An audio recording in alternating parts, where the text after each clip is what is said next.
era oggule amatu gange mpulire obulunga nga takikoze mu kukigwira wabula ng'akikola akigenderedde. Kugamba nga bulijjo akikola akigenderedde, oyo atuuka era ku kumanya. Awatali kiriwo waliwo ekiriwo. Eyo yentegeera entuufu egwanira omuntu omugezi era nga mugunjufu. Era abantu abawangudde bonna obuwanguzi bazze nga batuukako, ekkubo eribatuusa ku buwanguzi liri wakati mu mbeera ey'entiisa eri abangi.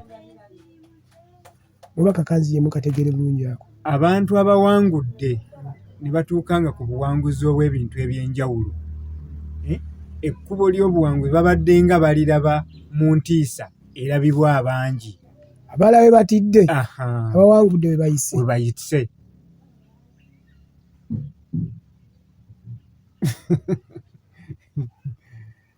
Era we mbalimbye muŋŋamba nti